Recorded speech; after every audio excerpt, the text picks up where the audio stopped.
I'm going to close out week 10 where the theme is steadfastness in trial. I want to close this out with it would be the day 7 reading from the book.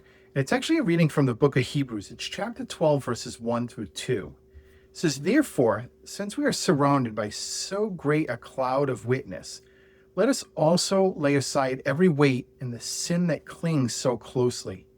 And let us run with perseverance the race that is set before us, looking to Jesus, the pioneer and perfecter of our faith, who, for the sake of the joy that was set before him, endured the cross, disregarded shame, and has taken his seat at the right hand of the throne of God."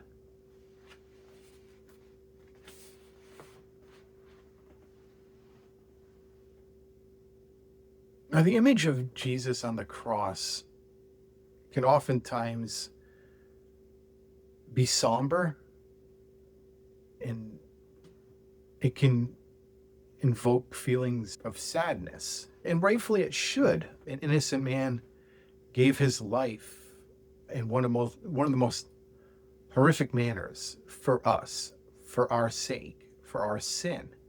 And he did so willingly.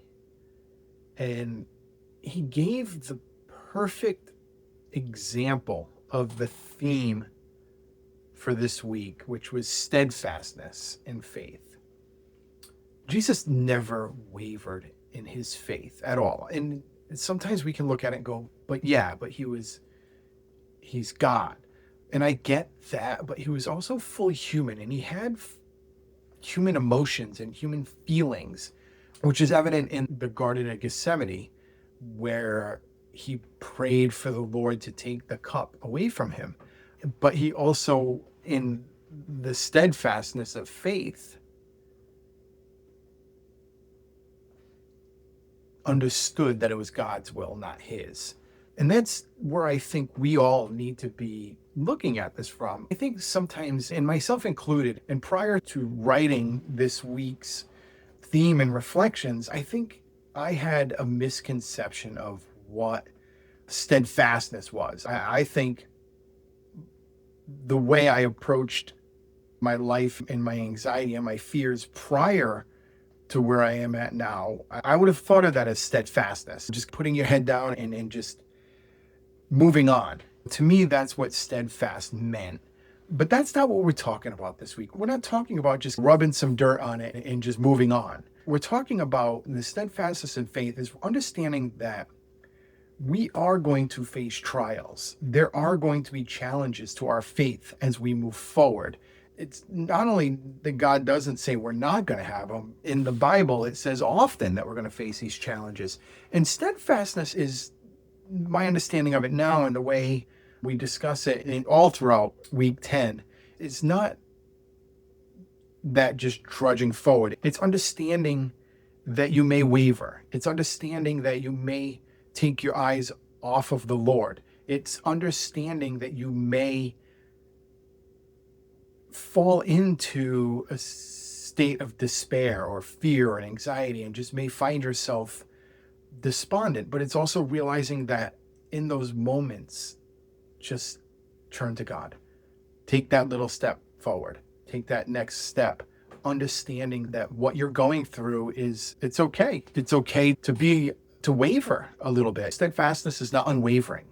And so that's what I've taken out of this week as I've gone through it again. The readings really just point to that. They talk about how God knows we're going to have trials, but he's right there with us. I was reminded of that this week, that God is right there with us. He walks in right next to us. As a matter of fact, and I think I may have mentioned it in one of the other videos this week, I think of myself as a father. And obviously I am a father, but when I think of myself as being a father and with my 3 daughters, I always want to be around them. They don't always want to be around me, but I definitely always want to be around them. I always want to be spending time with them. But when they're going through trials, when they're having a rough week, when maybe something's challenging them, I want to be there even more. I want to be able to support them. I want to be able to help them and walk them through it. Or maybe I just want to accompany them and just walk the path with them not interfering and not trying to be overbearing, but be there when they want to talk, be there when they want to have that conversation, be next to them when they want to look to me and say, hey, Dad, what should I do here? If that's what we want to do as fathers, imagine how more deeply our Father in heaven wants to do that with us and just walk beside us, not interject, not pull the strings, not tell us what he wants us to be doing, but simply be there for that one moment in our steadfastness when we want to look over our shoulder and say, Dad, what should I do here? And to me, that's what this whole week was about.